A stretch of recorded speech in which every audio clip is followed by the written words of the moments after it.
আহ আমার পেশা বলতে আমি কিছুদিন আগে বলেছিলাম এক জায়গায় যে আমি চাকরি খুঁজছি। তো আচ্ছা।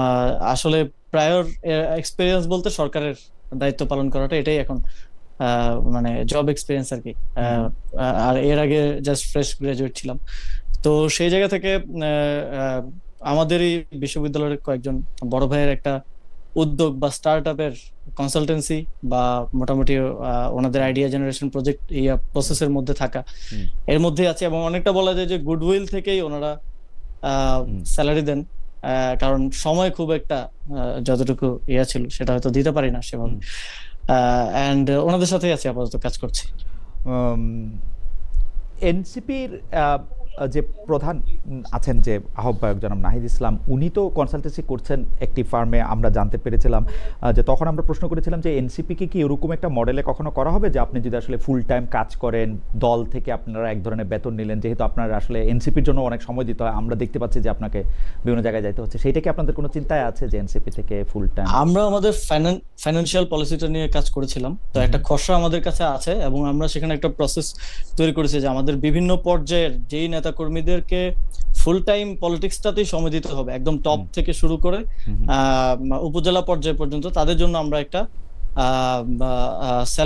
স্যালারি ঠিক না, তাদের খরচের একটা ব্যবস্থা আমরা করব, যে আসলে অন্য প্রফেশন করতে পারবে না পার্টি করার কারণে। তো সেটা আমাদের এখনো অন প্রসেস, অন ডিসকাশন আছে। এই আহ, আহ, এটা আমরা দ্রুত ইন্ট্রোডিউস করবো এবং এটার মধ্যে দিয়ে, কারণ আমাদের দেখা যায় একটা উপজেলা পর্যায়েরও যারা টপ লিডারশিপ বা টপ হুম সংগঠক, হুম হুম। তাদের ফুল টাইম সংগঠনে দিতে হচ্ছে, রাইট। কাজ করতে হচ্ছে। ফলে যখন আমরা একটা স্ট্রাকচারালি তাকে একটা ফান্ড দিতে না পারবো, তখন তাকে আসলে অন্য উপায় খুঁজতে হয়, যেটা আসলে বাংলাদেশে আর প্র্যাকটিস অনুযায়ী খুব একটা ভালো কিছু হয় না।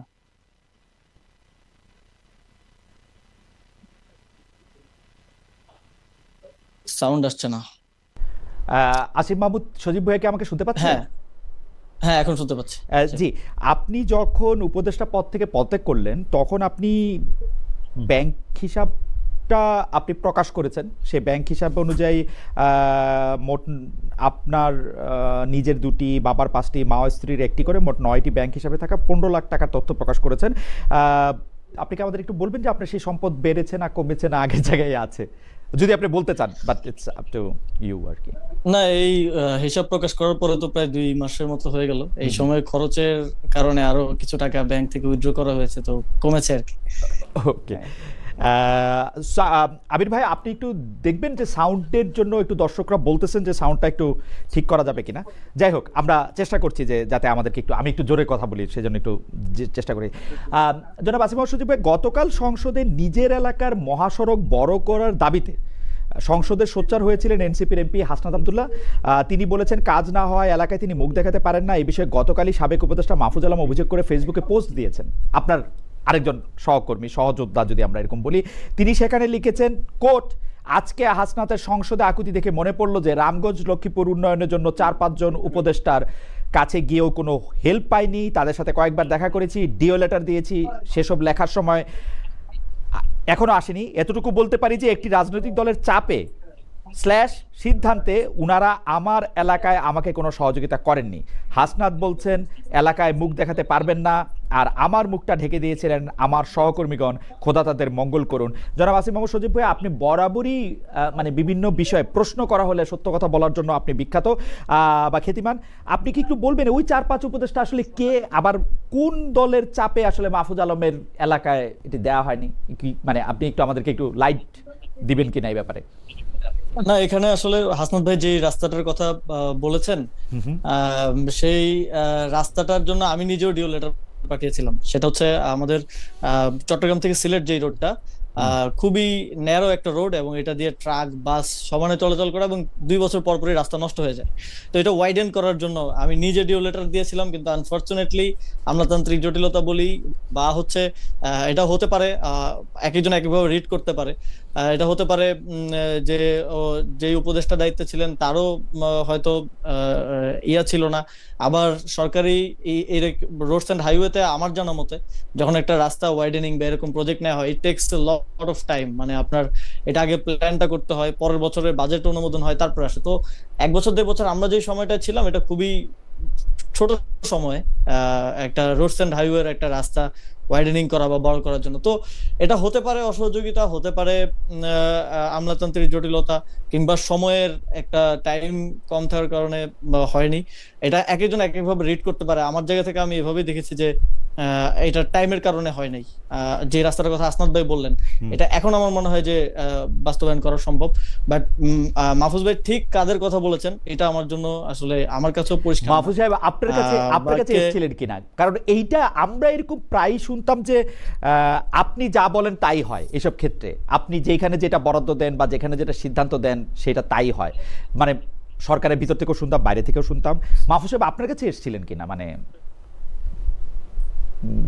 এই ব্যাপারে? না আসলে এটা এটা তো কাজের পরিধি আছে। যেমন হাসনাত ভাই যে রাস্তাটার কথা বলেছেন সেটা রোডস এন্ড হাইওয়ে মিনিস্ট্রির আন্ডারে, তো সেটা কোনোভাবেই উপায় নাই যে আমি স্থানীয় সরকার উপদেষ্টাকে বলে সেটা সমাধান হবে। আবার আমার অধীনে যেটা ছিল সেটা হচ্ছে লোকাল রোডস, ব্রিজ, কালভার্ট, তো সেগুলোর বিষয়ে এবং মসজিদ, স্কুল, কলেজের বরাদ্দের বিষয়ে এগুলো যখন মাহফুজ ভাই আমাকে পাঠিয়েছেন, আমি সাথে সাথে সেটা কিছু জিনিস ছোটখাটো বিষয় এগুলা করে দেওয়ার চেষ্টা করেছি যেটা আমার অথরিটির মধ্যে ছিল।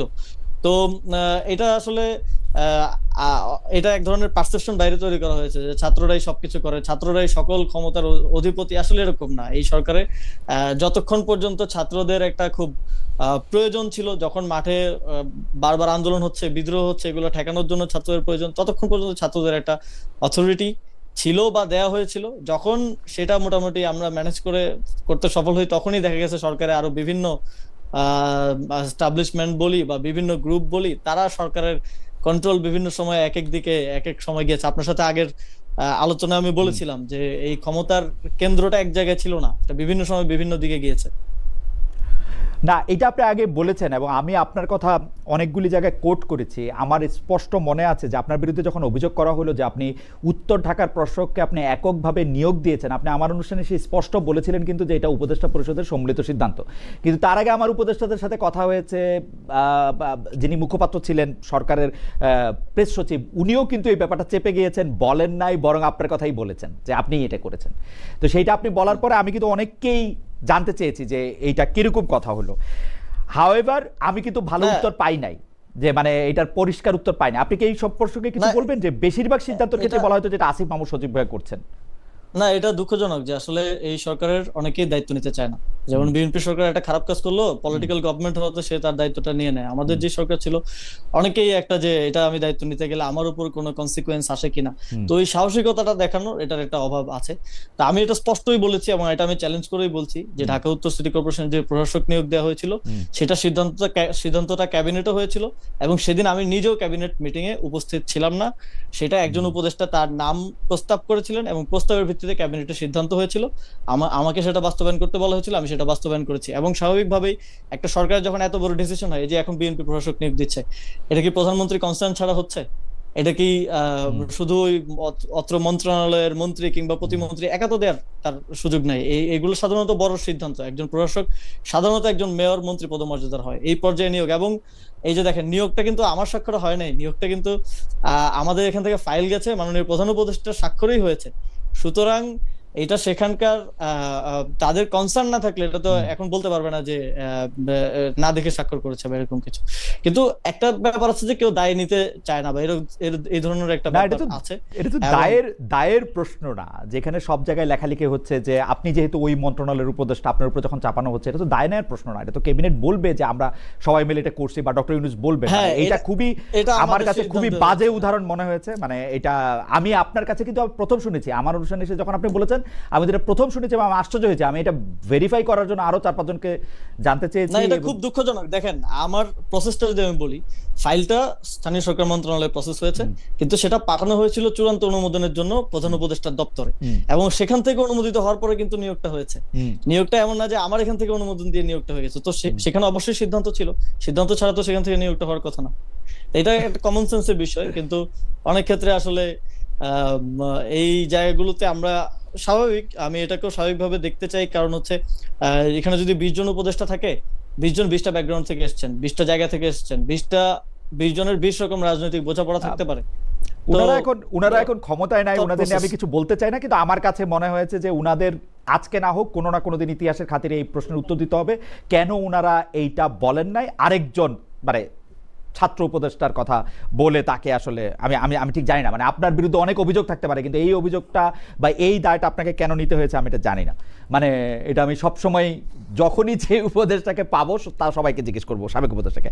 হাওয়েভার না খালেদ ভাই, এখানে অনেক ক্ষেত্রে আসলে সরকারের ছাত্রদেরকে এক ধরনের সামনে রাখা হয়েছে এবং এক ধরনের সামনে রেখে অনেক কিছুকেই ওভারকাম করার, ম্যানেজ করার চেষ্টা করা হয়েছে, এবং সেটার একটা রিপারকেশন আমরা দেখেছি একটা সময় যখন বিএনপি আমাদের পদত্যাগ চাইলো এবং তারা মনে করলো যে এরাই অনেক কিছু মনে হয় করছে, কিন্তু এখন আমরা বুঝতে পারছি যে আসলে খেলোয়াড়রা কোথায় কোথায় ছিল এবং কারা কারা খেললো আর কি অনেক কিছু। না, আপনারা তখন মনে হয় নাই যে আপনার খেলোয়াড় খেলা যেগুলি আমরা এই সময় বলতেছিলাম, এবং সবচেয়ে বড় কথা কি জানেন, আমার কাছে মনে হয় আপনি যে এই মুহূর্তে যেই কথাটা বললেন কিছুক্ষণ আগে, যে বিএনপি সরকার যা কিছু করে তার জন্য চূড়ান্ত অনুমোদনের জন্য তো পার্টির প্রধান বা দলের প্রধান বা সংসদের প্রধানকেই আসলে শেষ সিদ্ধান্তটা নিতে হয়। তো সেই ক্ষেত্রে আপনার কাছে মনে হয় না যে ডক্টর মোহাম্মদ যত খেলায় যত কিছু হোক, ডক্টর মোহাম্মদ ইউনূসই আসলে, মানে হোয়াট ডু ইউ থিংক, যেটা তো 4 জন উপদেষ্টা 3 জন উপদেষ্টা, ব্যাপারটা এরকম হওয়ার কথা না? অবশ্যই একটা স্ট্রাকচার যখন ওয়ার্ক করে এটা পিরামিডের মতোই ওয়ার্ক করে। টপ যে থাকে তার, ইভেন তার যদি অনুমতি নিয়ে নাও হয় সেটা দায়িত্বটাও তাকে আসলে মানে নিতে হয়, কারণ এটা এইভাবেই ওয়ার্ক করে সবসময়। বাট এটা অনেক সময় যেটা হয়েছে, যেমন মনে করেন যে বিসিএস পরীক্ষা পিছাবে কি পিছাবে না, এটা নিয়ে ছাত্রদের একটা আন্দোলন, সেটা তো আর আমার দায়িত্ব না, সেটা ইউজিসির দায়িত্ব, ইউজিসির সাথে শিক্ষা মন্ত্রণালয় সম্পর্কিত, কিংবা তো সেটা সমস্যার সমাধান করার জন্য ছাত্রদেরকে এক ধরনের সামনে যেতে হয়েছে, বা অনেক সময় আমাদেরকে উপদেষ্টারাও বলেছেন যে একটু এই আমার মনে হয় যে ওনারা এখন মানে যাই হোক, আমি পরবর্তী প্রসঙ্গে আসি। আমি ইলেকশনের একটু আগে তারপরে বাংলাদেশে গিয়েছিলাম, সে বাংলাদেশে যাওয়ার পরে আমার একটা সংবাদ সম্মেলনে তারেক রহমান সাহেব তখনও প্রধানমন্ত্রীর দায়িত্ব পালন করেন, আমি তাকে ইলেকশন ইঞ্জিনিয়ারিং একটা প্রশ্ন করেছিলাম, আপনি আমাকে সেটাতে সমালোচনাও করেছিলেন যে আমি তাকে অনুমতি দেন বলেছিলাম কিনা, না আমি অনুমতি দেন বলি না, আমি অভয় দেন কিনা এবং একই বাক্যে সেই প্রশ্ন করেছিলাম। সেই প্রশ্ন আপনাকেও করতে চাই আমি এখন, যে ইলেকশন ইঞ্জিনিয়ারিংটাকে অনেকে বলেন যে আপনি আসলে ইলেকশন করতে পারেন নাই, কারণ হচ্ছে এই ইলেকশন ইঞ্জিনিয়ারিংয়ের কারণে। অনেকে বলেন যে আপনি ভাগ বাটোয়ারার কারণে বাদ পড়েছেন। আবারও মাহফুজ আলম সাহেবের কথা বলতে হয়, এই ভাগ বাটোয়ারার দিকে ইঙ্গিত করে বিএনপি সরকারের শপথের দিন সাবেক তথ্য উপদেষ্টা আপনার সহকর্মী যার কথা আমরা বলছিলাম, যারা মাহফুজ আলম ফেসবুকে লিখেছিলেন, নির্বাচনী বাটোয়ারা মেনে নিয়ে এখন বিরোধিতার নাটক বন্ধ করেন। আপনি কি একটু মন্তব্য করবেন যে আপনি কি আসলে, আপনি 10 তারিখ পদত্যাগ করলেন কিন্তু আপনি ইলেকশনে, মানে এনসিপি আপনাকে নমিনেশন দিল না, আপনি নমিনেশন পেলেন না, এনসিপির হয়ে নির্বাচন করলেন না, মানে এটি কি বাটোয়ারাতে আপনি হেরে গেলেন কিনা, ইঞ্জিনিয়ারিং এ আপনি হারলেন কিনা, যেটা ইঙ্গিত জনাব মাহফুজ আলম বলছিলেন? ইলেকশনটা আমি আমার ব্যক্তিগত সিদ্ধান্তের জায়গা থেকে এবং আমাদের সাংগঠনিক সিদ্ধান্তের জায়গা থেকে করে নেই।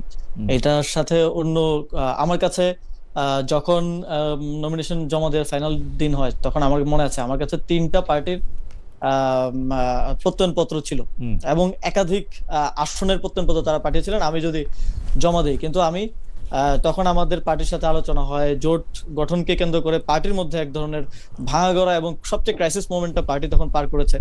সবকিছু মিলে ইভেন একটা সময় আলোচনা আসে, নাহিদ ভাই বলছিলেন যে আমি ইলেকশন না করে এই সময় পার্টির দায়িত্বটা নেওয়া দরকার। এটা 3-4 মাস আগে থেকে আলাপ চলছিল। তো সে সময় পার্টির দায়িত্বটা গ্রহণ করার জন্য আমি ব্যক্তিগতভাবে নির্বাচনে করি নাই। আমি ভেবেছি যে ইলেকট্রাল পলিটিক্স তো সামনেও আছে, সামনেও স্থানীয় সরকার নির্বাচন হবে, সেখানে অংশগ্রহণ করার সুযোগ থাকবে। তো সেই জায়গা থেকে, ডিসিশনের জায়গা থেকে আমি করি নাই। তবে ইঞ্জিনিয়ারিং এর বিষয় এবং ভাগবাটোয়ারার বিষয় সম্পূর্ণ এটা উড়িয়ে দেওয়ার মতো বিষয় না। যখন আমরা আসলে দেখি যে এই সরকারে, আমি খুব স্পেসিফিকলি আজকে বলতে চাই, এটা কেউ এর আগে বলেছেন কিনা আমি জানি না, আমাদের যখন আমি পুলিশ কমিটির সদস্য সচিব ছিলাম, পুলিশের যেই বদলি টদলির যে কমিটিটা ছিল, তা আমি পদত্যাগের আগেই বদলির প্রক্রিয়াটা, এই যে এসপি দের বদলি করা হবে, বিভিন্ন জেলায় জেলায় দেওয়া হবে এবং লটারি করা হবে, বদলি করা হবে, এই প্রক্রিয়াটা যখন হয় তখন খুবই আশ্চর্যজনক ভাবে কমিটির আহ্বায়ক ছিলেন আমাদের স্বরাষ্ট্র উপদেষ্টা এবং সদস্য সচিব ছিলাম আমি, এবং মেম্বার ছিলেন আরো 3 জন উপদেষ্টা, কিন্তু একজন যিনি এই পুরো প্রক্রিয়ার অংশ ছিলেন না, তিনি আসলেন হচ্ছে এই লটারি করা বা এই প্রক্রিয়ার মধ্যে তিনি চলে আসলেন, এই মিটিং এর মধ্যে তিনি চলে আসলেন। এবং আমি পরে শুনতে পেলাম যে আমাদের ইয়াদেরও, মানে জনপ্রশাসনের ডিসিদের বদলি এই সংক্রান্ত একটা কমিটি আছে, সেই কমিটিতেও তিনি তার অধিকার চর্চা শুরু করলেন, যেটা তিনি ওই কমিটির অংশ ছিলেন না।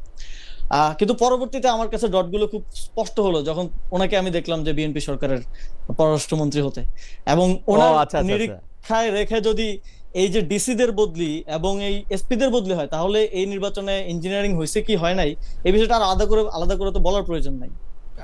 খলিলুর রহমান সাহেবের যে বিএনপির পররাষ্ট্রমন্ত্রী হওয়াটা সেটা খুবই ইন্টারেস্টিং, এবং সেইটার আসলে কোনোদিন যদি আমার সুযোগ হয় বিএনপির প্রধানকে বা যিনি এখন প্রধানমন্ত্রী আছেন মাননীয় প্রধানমন্ত্রীকে এই প্রশ্ন করার, তাহলে আমি বোধহয় এই প্রশ্নটা দিয়ে শুরু করতে চাই, হোয়াই খলিলুর রহমান, এবং সেটা কীরকম হলো। কিন্তু মানে আমি আপনার কাছে যে প্রশ্নটা করতে চাই সেই প্রশ্নটা হলো যে আপনি যখন এই পুরো ব্যাপারটা বুঝতে পারতেছেন তখন আপনি সিদ্ধান্ত নিলেন যে আপনি আসলে ইলেকশন করবেন না, নাকি আপনি সিদ্ধান্ত নিলেন, কেউ কেউ বলে যে এনসিপি যে জামায়াতে ইসলামের সাথে জোট করলো সেই জন্য আপনি আসলে ইলেকশনে গেলেন না? অনেকে বলছিল যে আপনি চেষ্টা করছিলেন এনসিপি যাতে বিএনপির সাথে জোট করে, তো তাহলে আপনি ইলেকশনে যাবেন, এবং সেটাতে হেরে গিয়েই আপনি আসলে ইলেকশনে যান নাই। এই ব্যাপারটা নিয়ে একটু মন্তব্য করবেন? মানে এগুলি সবই কান কথা আর কি। আমার চেষ্টাটা ছিল এনসিপি যেন এনসিপির জন্য যেন এই যে জোটের প্রক্রিয়াটা, এনসিপি তো প্রথম দিক থেকেই বলছিল যে এনসিপি ওপেন, তারা বিএনপির সাথেও যেতে পারে, জামাতের সাথেও যেতে পারে। তো এনসিপির জন্য যেটা বেস্ট আউটকাম হবে সেটাই ছিল আমার ব্যক্তিগত অবস্থান।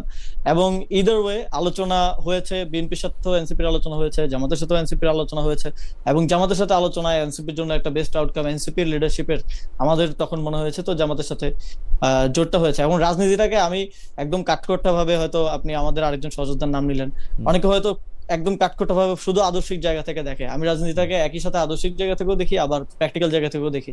এবং আমি মনে করি যে এই জোট প্রক্রিয়াটা এনসিপির জন্য একটা প্র্যাকটিক্যাল ডিসিশন ছিল, এবং বোথ এনসিপির যে রাজনৈতিক অবস্থান, সমসাময়িক বিষয়ে, সংস্কারের বিষয়ে বলেন, গণভোটের বিষয়ে বলেন, সেই জায়গা থেকেও এনসিপির জন্য that was a good direction to go. NCP যদি আজকে বিএনপির সাথে থাকতো তাহলে এনসিপির আসলে মুখ দেখানোর উপায় থাকতো না, যে এই গণভোট এবং সংস্কার নিয়ে যা হচ্ছে। এনসিপি নারী নেতৃত্বের যারা গুরুত্বপূর্ণ তাদের অনেকে আসলে মানে সোশ্যাল মিডিয়াতে বলেছিলেন, অনেকে একদম প্রকাশ্যে বলেছেন যে তারা আসলে এনসিপির সঙ্গে আর থাকতে চান না, জামাতের সঙ্গে থাকার জন্য। কিন্তু পরে আবার তারা তো নির্বাচনই করলেন না কেউ কেউ, কিন্তু পরে তারা আবার এনসিপিতে থাকছেনই, নেতৃত্বও দিচ্ছেন, এনসিপির একটা নারী দলও তৈরি হয়েছে। এবং আমি যেটা জানি মানে কিছু কিছু ক্ষেত্রে তারা হয়তো বিবেচিতও হচ্ছেন যে জামায়াতে ইসলামের কোটায় বা এনসিপির কোটায় নারী সংসদ সদস্য হিসাবে যাওয়ার জন্য। এই পুরো ব্যাপারটা আপনি পরিচালনা করছেন বা আপনি এটা মেনটেন করছেন, ব্যাপারটা কি ঠিক? উল্টা দিকও আছে, আপনি নাকি এনসিপি এবং জামায়াতের মাঝখানে একটি গলার কাটা, এবং আপনি থাকলে কোনোদিন এনসিপি আসলে খুব শান্তিমতো জামাতের সঙ্গে থাকতে পারবে না। দুইটাই যদি একটু আপনি বলেন, আসলে আপনি কোনটা? এই যে জোট হওয়ার পরে মনে হয় আমি সেই ব্যক্তি যে সবচেয়ে বেশি জোটের মিটিং এ অংশগ্রহণ করেছি, কারণ আমি নির্বাচন পরিচালনা কমিটির প্রধান ছিলাম। এবং আপনারা হয়তো দেখেছেন যে আমি যখন নির্বাচনী পদযাত্রায় গেলাম, আমরা অন্তত পক্ষে 20 জন জামাতের প্রার্থীর হাতে দাঁড়িপাল্লা তুলে দিয়েছি, তাদের জন্য ভোট চেয়ে এসেছি, তারা আমাদের জন্য ভোট চেয়েছেন, আমরা একসাথে নির্বাচনটা করেছি। কিন্তু এর মধ্যে আবার সারোয়ার তুষার কাহিনীও আছে, যে সারোয়ার তুষার আপনাদের একজন গুরুত্বপূর্ণ নেতা। আমাদের দুইটা আসনে এরকম জোটের ইকুয়েশনটা ওয়ার্ক করে নাই শেষ পর্যন্ত, কোঅর্ডিনেশনটা, সমন্বয়টা হয়ে ওঠে নাই। এবং আমাদের দলের মধ্যে যেটা বললেন যে অনেকের আমাদের যখন জোট প্রক্রিয়াটা হয় তখন এটা খুব খুব হেস্টি ওয়েতে হয়, খুব দ্রুত তার সাথে হয়, ফলে দলের বিভিন্ন ফোরামে একদম প্রপারলি আলোচনা করে দীর্ঘ সময় নিয়ে ফিডব্যাক গুলো নিয়ে সবাইকে ঐক্যমত্যে এনে জোট করার যেই সময় বা লেভারেজটা, এটা দলের নেতৃবৃন্দ সে সময় পায়নি, ফলে কমিউনিকেশন গ্যাপ তৈরি হয়েছিল। এবং এই জোটের ভবিষ্যৎ কি, এনসিপির কি স্বতন্ত্র রাজনীতিটা থাকবে কি থাকবে না, এই সব কিছু নিয়ে এক ধরনের গ্যাপ এবং এক ধরনের ভুল বোঝাবুঝি সে সময়টাতে ছিল। ফলে এই ভুল বোঝাবুঝিটা যখন আমরা সময় দিতে পারলাম, যখন আমি নির্বাচন না করে পার্টির মধ্যে সবার সাথে কথা বললাম, সবার সাথে বসলাম, এটা অনেকটাই মিনিমাইজ করা সম্ভব হয়েছে। ফলে ইভেন অনেকে যারা পদত্যাগ করেছে তারাও সেটা উইথড্র করে পার্টিতে কাজ করছেন, যারা বিরোধী মতে ছিলেন অনেকেই পার্টিতে কাজ করছেন। এবং এর মধ্যে আমরা নিজেরা বসে এই জিনিসগুলা নিজেদের মধ্যে আরো বেটার কমিউনিকেশন করার চেষ্টা করেছি, এবং আমাদের এই যে নির্বাচনী জোটের যে স্ট্র্যাটেজিক ডিসিশনটা, এটা আরো ফার্দার সবার সাথে আমরা ডিসকাস করার চেষ্টা করেছি। ফলে সবাই এখন একসাথে আমরা কাজটা করছি। এবং ইভেন যারা পদত্যাগ করেছেন বা যারা গিয়েছেন, অথবা অনেকে এখনো মনোমালিন্য আছে, মন খারাপ করে হয়তো অভিমান করে আছেন, সবার সাথে কিন্তু আমাদের কমিউনিকেশন আছে এবং সবার সাথে আমাদের কথা চলছে। এবং আমরা অনেক ক্ষেত্রে হয় কি, আমাদের বয়সের কারণেও অনেক ক্ষেত্রে রাজনৈতিক ডিসিশন নেওয়ার ক্ষেত্রে প্র্যাকটিক্যালি চিন্তা না করে ইম্পালসিভ ওয়েতে চিন্তা করতে পারি, এটা আমিও হতে পারি বা আমাদের সহযোদ্ধারা হতে পারে। কিন্তু আলটিমেটলি একটু সময় নিয়ে ভাবলেই প্র্যাকটিক্যাল ডিসিশনটা, স্ট্র্যাটেজিক ডিসিশনটা বোঝা যায়। ওকে, আপনি এমপি পদের নির্বাচনে অংশ নেন নাই, এই সিরিজেরই এটা প্রশ্ন আর কি, কিন্তু সবশেষে এনসিপি ঢাকা দক্ষিণ ঢাকা সিটি কর্পোরেশনের আপনাকে মানে মেয়র প্রার্থী হিসাবে এনসিপি একরকম ঘোষণাই করছে, মানে আপনিও তো এই ঘোষণার একটা পার্ট, কিন্তু এইবার তো জামায়াতে ইসলামী আপনাদের সাথে না থেকে আরেকজন নিশ্চয়ই প্রার্থী দিবেন যদি তারা নির্বাচনে অংশগ্রহণ করেন, তো সেই ক্ষেত্রে জামায়াত এবং এনসিপির মধ্যে একটা বড় দূরত্ব তৈরি হবে কিনা, আপনি কি মনে করেন? নাকি এটা নিয়ে জোটের মধ্যে আপনার আলোচনা হয়েছে কিনা? এখন পর্যন্ত আমরা আসলে এই যে জুলাই সনদ, গণভোট, এই বিষয়গুলো নিয়ে খুব আমাদের রাজপথের কর্মসূচিও চলছে, আমাদের সভা সেমিনার চলছে, সংসদে আলাপ আলোচনা হচ্ছে, এগুলো নিয়ে আমাদের এখন পর্যন্ত আলোচনা হচ্ছে। আমরা অফিসিয়ালি লোকাল গভর্নমেন্ট ইলেকশন নিয়ে আলোচনা করতে পারি নাই, এবং সঙ্গত কারণেই, কারণ এখন পর্যন্ত ডেট ঘোষণা হয় নাই। আমরা একটু আগেই পার্টি হিসেবে ঘোষণা করে দিয়েছি। এখন কারণ নির্বাচনের ডেট ঘোষণা হলে কিংবা কাছাকাছি একটা সময় আসলে হয়তো এই বিষয়ে আমরা ফাইনাল আলোচনা করতে পারবো। তবে এখন পর্যন্ত এনসিপি এককভাবেই স্থানীয় সরকার নির্বাচনে অংশগ্রহণ করার প্রস্তুতি নিচ্ছে। জোট হবে কিনা বা কোন পর্যায়ে হবে, কিভাবে হবে এই নির্বাচনে, সে বিষয়ে আমরা এখনো ফার্দার ফর্মাল কোনো আলাপ আলোচনা আমাদের সাথে জোট সঙ্গীদের হয় নাই। এটা আমরা করে তারপরে আমরা এটা ফার্দার বলতে পারবো আর কি। দর্শকদের প্রশ্ন একটা, জনাব আব্দুল আল মামুন বলছেন যে আসিফ সাহেবকে জিজ্ঞাসা করেন, তিনি যে বলেছিলেন সশস্ত্র বিপ্লবের জন্য প্রস্তুত ছিলেন, সেইটা তারা কোথায় বিপ্লবের ট্রেনিং নিয়েছিল এবং বাংলাদেশ সেনাবাহিনী কোনো কর্মকর্তা তাদের প্রশিক্ষণ বা সহযোগিতা করেছে কিনা? জনাব আসিফ সজীব। আমরা সশস্ত্র বিপ্লবের ঘোষণা দেওয়ার জন্য প্রস্তুত ছিলাম, কিন্তু সশস্ত্র বিপ্লব করার যেই প্রস্তুতি, যেটা আমরা দেখেছি যে রাশিয়াতে হয়েছে বা বিভিন্ন জায়গায়, সেটা আমাদের ছিল না স্বাভাবিকভাবেই। এবং আপনি যদি দেখেন 5ই আগস্টের 5ই আগস্ট আমাদের ছিল একটা ডু অর ডাই কল, এবং 5ই আগস্ট যদি আমরা সফল না হতাম তাহলে ওইটা ছাড়া আমাদের কোনো উপায় ছিল না। এবং আপনি দেখেন আমাদের মুক্তিযুদ্ধের আগে আমাদের এখানে কতজন মানুষ আসলে সশস্ত্র প্রশিক্ষণ নিয়েছিল, নাই, কিন্তু তাদের সে সময় মুক্তিযুদ্ধের ঘোষণাটা দিতে হয়েছিল, মানুষকে ডাক দিতে হয়েছিল যে যে যার যা আছে তা নিয়েই ঝাঁপিয়ে পড়তে হবে।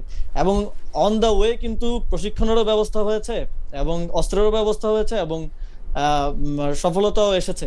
তো এটা অনেকে ওই সশস্ত্র বিপ্লবের কথাটা নাহিদ ভাই বলেছেন, আমি বলেছি বিভিন্ন জায়গায়, ফলে অনেকে ধরে নিয়েছেন যে হয়তো আগে ভাগে অস্ত্র শস্ত্র বাসায় নিয়ে বসেছিলাম করার জন্য। এটা এরকম না, এটা অনেকটা মানে অভ্যুত্থানের ওই সময়কার ডিমান্ডের জায়গা থেকেই প্রস্তুতিটা ছিল।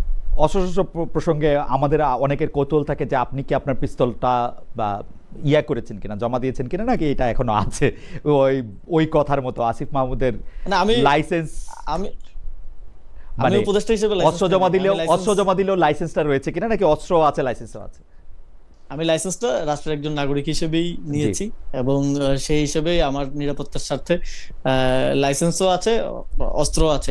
এই বিষয়ে সাধারণত 3 বছরের জন্য লাইসেন্স দেওয়া হয় আর কি। ওকে, আমরা পরবর্তী প্রসঙ্গের মধ্যে একটু যাই, যে সেটা হচ্ছে যে দর্শকদের আরেকটা কৌতূহল, মানে এটা আমি একটু প্যারাফ্রেজ করি, আপনি যদি একটু বলতেন যে আপনাকে নাকি দক্ষিণ ঢাকার মেয়র পদপ্রার্থী করা হয়েছে কারণ আপনি একজন ধনাঢ্য ব্যক্তি, আপনার প্রচুর টাকা রয়েছে এবং সেই টাকা দিয়ে আপনি দল সামলাচ্ছেন, মিটিং সামলাচ্ছেন, মিছিল সামলাচ্ছেন, এবং এনসিপির মধ্যে আপনি সবচেয়ে বেশি প্রভাব বজায় রাখতে পারছেন কারণ আপনার অনেক টাকা। একটু আপনি মন্তব্য করবেন কিনা যে আপনার দল করতে অনেক টাকা লাগছে কিনা?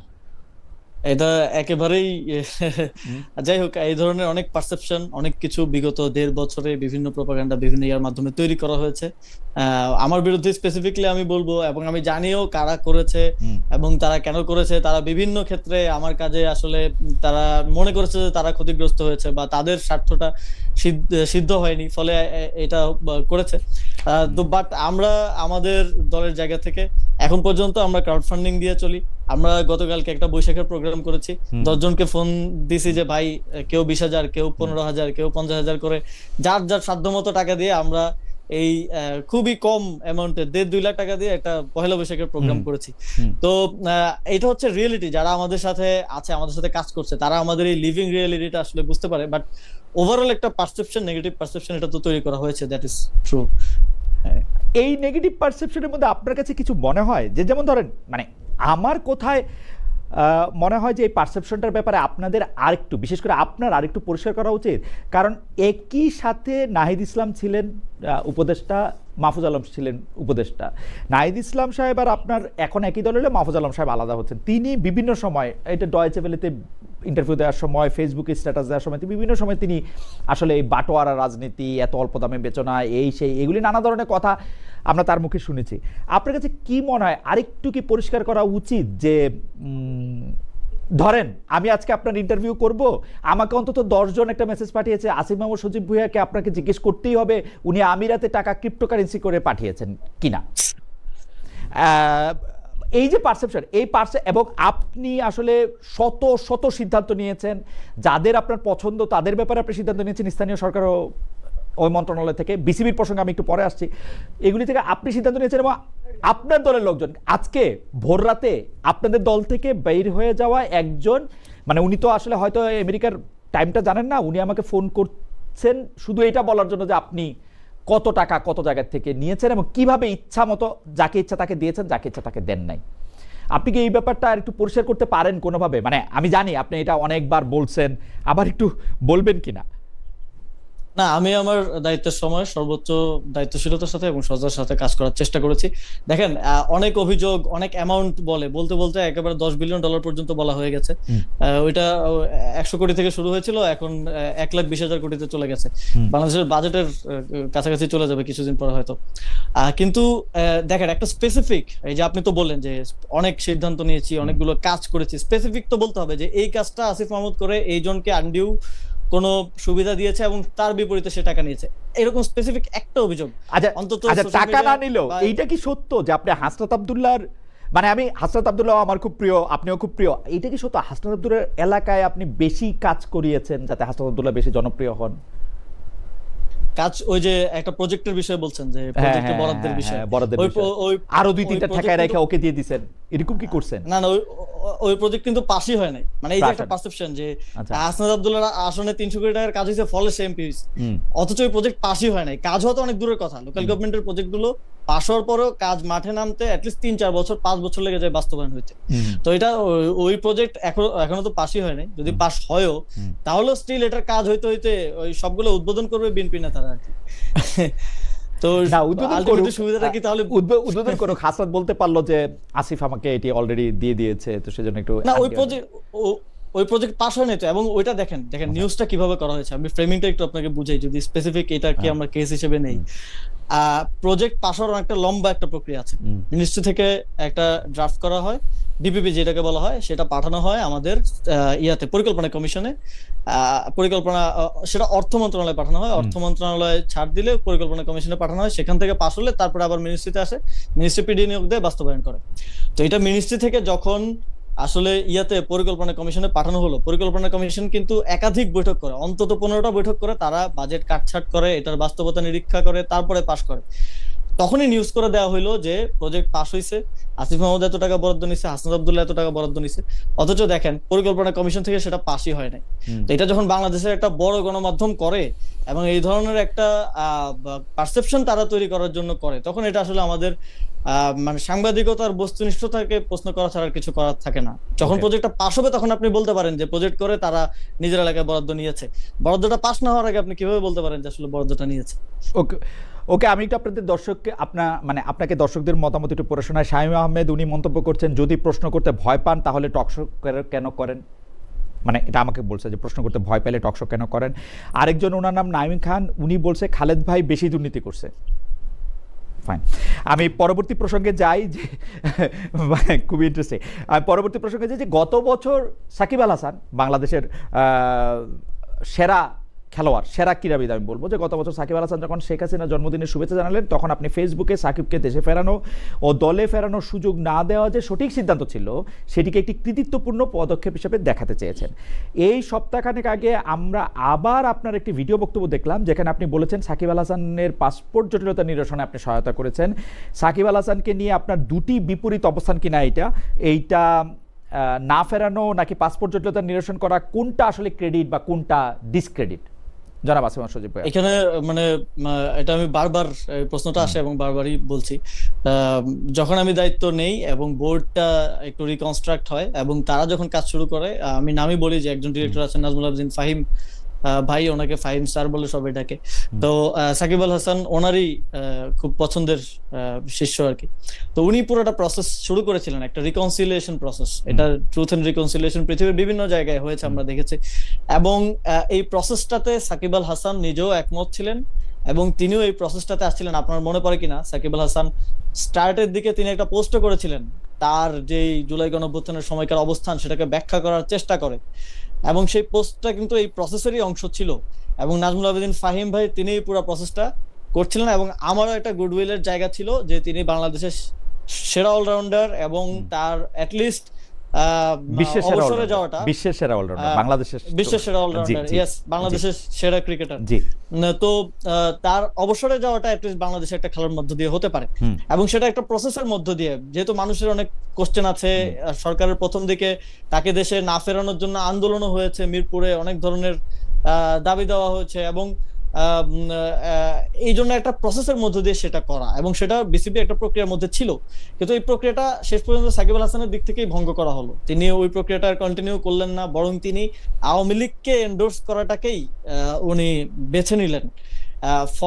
ফলশ্রুতিতে এই প্রক্রিয়াটা কিন্তু আর কাজ করে না, এবং এই প্রক্রিয়াটা শুধু যে আমি চাইলে বা বিসিবি চাইলে সম্ভব তা না, কিন্তু ওনার নামে যে মামলা আছে বা দুদকে বা হচ্ছে ইয়াতে যা আছে সেটা তো জনাব ভূঁইয়া, আমার মনে হয় যে আপনি সাকিব আল হাসানকে আওয়ামী লীগের দিকে ঝুঁকে পড়া বা শেখ হাসিনাকে জন্মদিনে উইশ করাটা হয়তো আপনি বলতে চাইছেন, কিন্তু সাকিব আল হাসান কিন্তু আসলে ওয়েট করেছিলেন, এবং আমরা তখন শুনেছি যে আপনি এটাকে বাধা, মানে জনাব আসিফ মাহমুদ সজীব ভূঁইয়া চাইলেই, ক্রীড়া উপদেষ্টা চাইলেই সাকিব দেশে ফিরতে পারবেন বা দেশে থেকে অপশন নিতে পারবেন, যেটাই উনার একটা চাওয়া ছিল। ওইটার ক্ষেত্রে আপনি একমাত্র বাধা ছিলেন। পরে আমরা দেখলাম যে আপনি ওটা ক্রেডিটও নিচ্ছেন যে হ্যাঁ আমি বাধা ছিলাম। তো আপনি কি এই বাধাটা, মানে সাকিব আল হাসানের বিরুদ্ধে অভিযোগ থাকলে বা জনগণ থাকলে সেইটা তো আলাদা কথা, কিন্তু আপনি বাধাটা হয়ে কি আসলে, মানে আপনি কি মনে করেন আপনি ঠিকই করেছিলেন? মানে এটা আমি চাইলে যদি, আমি এখন তো বিএনপি সরকার চাচ্ছে, বিএনপি সরকারের 3 মাস হতে চললো, পারছে না কেন? আমি চাইলে যদি সম্ভব হতো তাহলে তো হতো না। এটা আপনি বলছেন আর কি, আপনি বলছেন যে এটা আপনি তাকে আটকে রাখা। খালেদ ভাই, আমি যদি দেশের প্রধানমন্ত্রী হই, আমি চাইলেও গিয়ে কারণ আমি একটা মামলা থাকলে ওইটা উইথড্র করতে কোর্টকে বলতে পারবো না, ওকে, বা তাকে ওইটা থেকে আপনি এই যে দেখেন বিএনপি চাচ্ছে, বিএনপি সরকার চাচ্ছে, আমরা দেখছি গুডউইল আছে, কিন্তু বিএনপির ক্রীড়া প্রতিমন্ত্রী তিনিও বলছেন যে মামলার বিষয়টা সাকিব আল হাসানকেই ডিল করতে হবে, ম্যানেজ করে আসতে হবে। এটাও আমারও এটাই পজিশন ছিল একটা সময় পর্যন্ত, কিন্তু যখন আমি দেখলাম তিনি আওয়ামী লীগের রাজনীতিটাই করতে চান, যেটা তিনি এখন বলছেন ঘোষণা দিয়ে, তিনি একটা নিষিদ্ধ সংগঠনের রাজনীতি করতে চান, সেইটা করার সুযোগ, তাকে খেলতে দেওয়ার সুযোগ দেওয়াটা, যদি আপনি বলেন আমার দায়িত্ব ছিল, ঠিক আছে ছিল, কিন্তু তাকে আওয়ামী লীগের রাজনীতি করার সুযোগ দেওয়াটা দেশে এনে, that is not my duty, বা এটা করাটাও একটা অপরাধ হবে বাংলাদেশের বিদ্যমান আইনে। সাকিব আল হাসান আওয়ামী লীগের রাজনীতিটা করতে চেয়েছেন কিনা এটা অবশ্য আমি তার ফেসবুক পোস্টে বা তার জন্মদিনে এটাতে আমি বুঝি নাই, মানে তিনি রিসেন্টলি একটা সাক্ষাৎকারে ডেইলি স্টারকে বলেছেন যে তিনি রাজনীতিটাই করতে চান ফিউচারে। ওকে, আওয়ামী লীগের রাজনীতি করবেন কিনা সেটা বুঝি নাই আর কি, মানে আওয়ামী লীগের রাজনীতি করবেন কিনা, রাজনীতি করবেন সেটা বুঝছি আমি। এনসিপিও করতে পারে, স্পষ্টই বলছেন, আমি জানি না, তিনি স্পষ্টই বলেছেন যে, তিনি কিন্তু স্পষ্টই বলেছেন যে আমাদের দলে তো এখন কার্যক্রম নাই, কার্যক্রম যদি আমরা শুরু করতে পারি তাহলে আমি রাজনীতি করব। তো এটা তো আওয়ামী লীগের কথাই বলেছেন। আচ্ছা ঠিক আছে, আমি অত ভালো করে খেয়াল করিনি। যাই হোক, আরেকজন দর্শকের মতামত আপনাকে শোনাই। তিনি বলছেন যে এ ফ্লোটিং পাইরেট, খালেদ ভাই আপনি যে ডিজিএফআই আর ওয়াকারে ব্যাকআপে আর সিকিউরিটি মাঝে মাঝে এসে কি, আপনি যে ডিজিএফআই আর ওয়াকারের ব্যাকআপে আর সিকিউরিটিতে মাঝে মাঝে দেশে এসে উকিঝুঁকি মারেন, সেটা জ্যাকব মিল্টন ভাই এক্সপোজ করে দিয়েছেন। ভাই বাংলাদেশ আমার দেশ, আমি কদিন পরে আবার যাব, এর জন্য আমার এই মানে আমি পরবর্তী প্রসঙ্গে যাই। সেটা হলো যে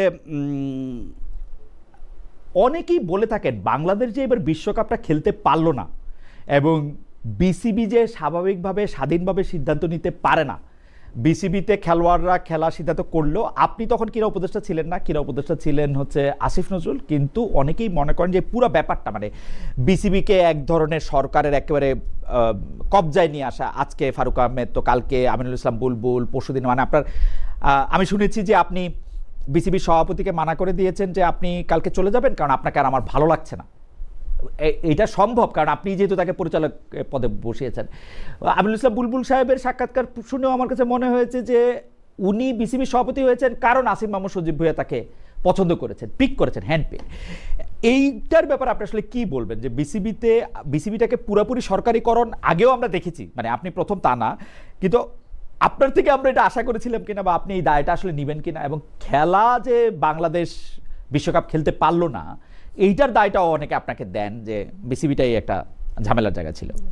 দেখেন, এখনো যদি আপনি বলেন বাংলাদেশ ক্রিকেট দল ভালো খেলছে না, এটার দায় আমার, তাহলে বলতে পারেন। কিন্তু তখন আমি সরকারে ছিলাম না, তখন আসিফ স্যার ছিলেন মন্ত্রণালয়ের দায়িত্বে, এবং তখন আমার যতটুকু কথা হয়েছে বা আমার থেকে যারা পরামর্শ চেয়েছে আমি তাদেরকে বলেছি যে খেলাটা উচিত বাংলাদেশের, না হলে এটা বাংলাদেশের জন্য ক্ষতি হবে। এটা কিভাবে মিনিমাইজ করে খেলা যায়, আর যদি কোনোভাবেই পসিবল না হয়, এটা যেহেতু আমাদের একটা আত্মসম্মানের জায়গায় বিষয়টা চলে এসেছিল, এবং আমিও মনে করি ক্রিকেট ডিপ্লোমেসির জায়গা থেকে ভারতকেও একটা ধাক্কা দেওয়া প্রয়োজন ছিল যে ক্রিকেটে আপনি যা ভারত যা ডিসাইড করবে দ্যাট ইজ নট ফাইনাল। এবং এই যে এই ক্ষোভটা কিন্তু বাংলাদেশের একার না, এটা অস্ট্রেলিয়ারও আছে, এটা ইংল্যান্ডেরও আছে, এটা পাকিস্তানের তো আছেই, এবং আফগানিস্তানেরও আছে, বাকিদেরও আছে, যে ভারত ক্রিকেটের মধ্যে একা অভিভাবকত্ব, একা যে এক ধরনের পোদ্দারি করার স্বভাব, এটা তাদেরকে একটা ধাক্কা দেওয়া প্রয়োজন ছিল, এবং এর মাধ্যমে এটা হয়েছে বলে আমি মনে করি। সরকারিকরণের কথা আমি একটু বলি যে বিশ্ব বাজারে আসলে এই যে আইসিসি, ফিফা, এদের মতো সংস্থাগুলি আসলে কিন্তু মূলত টাকাই নিয়ন্ত্রণ করে। মানে যেই দলে দর্শক বেশি, বিজ্ঞাপন বেশি, এইটা বেশি। একসময় অস্ট্রেলিয়া আর ইংল্যান্ডের একদম কবজায় আইসিসি ছিল, এখন ইন্ডিয়াতে বিভিন্ন রকম টুর্নামেন্টের কারণে ইন্ডিয়া এখন কবজায়। কিন্তু সেইটা তো হচ্ছে বাণিজ্যিক বা আর্থিক একটা সিদ্ধান্ত। আপনি মন্ত্রণালয় চালিয়েছেন, আপনি আরো ভালো বলতে পারবেন। এই ক্ষেত্রে আপনি প্রসঙ্গটাতে আসছিলেন যে মানে এই বিসিবিকে একপাক্ষিক বা সরকারিকরণ করার ক্ষেত্রে আপনার ভূমিকাটা কি তখন এত বেশি জরুরি ছিল, যে বা আপনি হস্তক্ষেপটা যদি বলি, এবং সেই হস্তক্ষেপটা কেউ কেউ বলে থাকেন যে এই ভারতীয় আধিপত্যবাদ ঠেকানোর নাম করে বা অন্য কোনো নাম দিয়ে আপনি এটি করেছেন? না, দেখেন প্রসেসটা দেখেন। আপনি যখন ফারুক আহমেদ আসলেন তখন বিসিবিতে প্রেসিডেন্ট ছিল না, তো দায়িত্বরত উপদেষ্টা হিসেবে আমাকেই দেখতে হবে যে প্রেসিডেন্টটা কে হবেন এবং কিভাবে হবেন, প্রসেসটাও দেখতে হবে। আগের বোর্ডটা কিন্তু আমরা ভাঙতে পারিনি, বিএনপি সরকার এসে যদিও অনিয়মতান্ত্রিক ভাবে বোর্ডটা ভেঙে দিয়েছে, আগের বোর্ড কিন্তু আমরা ভাঙতে পারিনি। 15 জন ডিরেক্টর পালিয়ে গেছেন, 8 জন ছিলেন উপস্থিত, 10 জন ছিলেন, 2 জন পদত্যাগ করেছেন, আর 8 জন ছিলেন উপস্থিত। 8 জন দিয়ে আমাদের চালাতে হয়েছে। কারণ হচ্ছে এটা সরকার করতে পারে না, চাইলে তখন আমরা এই যে এখন নিয়ম বহির্ভূত ভাবে যেভাবে ভাঙা হইলো, এই প্রসেসে তো যাওয়া যেত। তো আমরা এই বিসিবির স্বায়ত্তশাসনটা ধরে রাখার মধ্য দিয়েই রিফরমেশনটা করতে চেয়েছি। ফলে সরকারের যেই দুইজনকে মনোনয়ন দেওয়ার সুযোগ আছে, সেই সুযোগটাকে কাজে লাগিয়ে ফারুক আহমেদ এবং নাজমুল আবেদিন ফাহিমকে তখন বোর্ডের ডিরেক্টর করা হয়। বোর্ডের বাকি ডিরেক্টররা ভোট দিয়ে সেখান থেকে একজনকে প্রেসিডেন্ট করেন, এবং পরের বারও কিন্তু সরকারের যে মনোনয়নের যে সুযোগটা আছে সেটা কাজে লাগিয়েই কিন্তু পরের বারও বুলবুল সাহেবকে আনা হয়। তো কিন্তু এই যে সরকারিকরণ বা দলীয়করণ তো বলা যাবে না, কারণ আমার দলের বা আমার সম্পৃক্ত কেউই বোর্ডে আমার সময় আসতে পারে নাই বা আসার আগ্রহ দেখালেও আমি নীতিগত জায়গা থেকে, কারণ বিরাজনীতিকরণটা ছিল আমার একটা মোটো স্পোর্টসে ডিপলিটিসাইজেশন, সেই জায়গা থেকে কাউকে আসতে সাপোর্ট করি নাই, কিংবা কাউকে আসার ক্ষেত্রে আমি বাধা দিয়েছি বা তাদেরকে অনুৎসাহিত করেছি। সরকারিকরণের সেটা আমরা এই ডিউ সরকারের যতটুকু এখতিয়ার আছে সেই এখতিয়ারটা কাজে লাগিয়ে ডিউ প্রসেসের মধ্য দিয়ে সেটা করা হয়েছে। এটা এমন না যে বোর্ডের উপরে চাপিয়ে দেওয়া, জোর করা, এবং সেটা আইসিসির সাথে কমিউনিকেশনের মাধ্যমে প্রপার প্রসেসের মধ্য দিয়েই করা হয়েছে। এবং সরকারকে তখন ডিসিশন নিতে হতো, ডিসিশন না নিলে বোর্ড খালি পড়ে থাকতো, বোর্ডের প্রেসিডেন্ট পালিয়ে গেছে, প্রেসিডেন্ট পদত্যাগ করেছে, তো এটা তো থাকতে পারে না। আপনি যখন সরকারে থাকেন ইউ হ্যাভ টু গভর্ন, মানে you have to take decisions. বিসিবির ইলেকশনটা, মানে সর্বশেষ ইলেকশনটা যেটার ক্ষেত্রে, সেইটা সম্পর্কে আপনি আসলে কি বলবেন, যে মানে বিসিবির ইলেকশনে এইটা বিসিবির প্রথম ইলেকশন যেটা একদম 100% অ্যাজ পার বিসিবির কনস্টিটিউশন এন্ড আইসিসি গাইডলাইন অনুযায়ী হয়েছে। বিসিবিতে এর আগে একবারও আইসিসির গাইডলাইন এবং বিসিবির যে কনস্টিটিউশন আছে সেই কনস্টিটিউশন অনুযায়ী ইলেকশন হয় নাই। এর আগে যতবার কাউন্সিলর আসছে, আওয়ামী লীগ যখন ক্ষমতা ছিল তখন আওয়ামী লীগের জেলা সভাপতিকে কাউন্সিলর করে পাঠানো হয়েছে, বিএনপি যখন ক্ষমতা ছিল তখন বিএনপির জেলা সভাপতিকে কাউন্সিলর করে পাঠানো হয়েছে, যখন স্বৈরাচারের ছিল তখন তাদের পছন্দের লোককে কাউন্সিলর। সেটাও নিয়মের মধ্যেই করা হয়েছে, নিয়মের বাইরে না। মানে না, সেটা আপনি যে নিয়মের মধ্যে করতেছেন, এইবারের সাথে পার্থক্য হচ্ছে যে করা হয় নাই খালেদ ভাই, নিয়মের মধ্যে করা হয় নাই। কারণ আমি বলি, বিসিবির কনস্টিটিউশনে লেখা আছে যে আপনি স্পোর্টস কমিটির বাইরে কাউকে আপনি কাউন্সিলর করতে পারবেন না। তো যে জেলার সভাপতি আওয়ামী লীগের বা বিএনপির, সে তো স্পোর্টস কমিটির কেউ না, তো তাকে তো কাউন্সিলর করা হয়েছে, বাট সেটা কেউ চ্যালেঞ্জ করে নাই তখন, আর বা চ্যালেঞ্জ করার সাহস পায় নাই।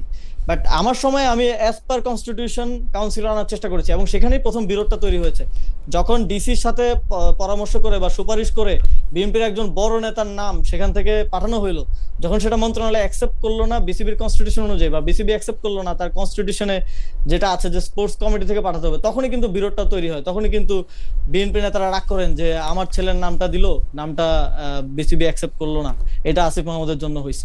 বাট এটা তো বিসিবির কনস্টিটিউশনে লেখা আছে যে আপনি স্পোর্টস কমিটির বাইরে কাউকে কাউন্সিল হিসেবে অ্যালাউ করতে পারবেন না।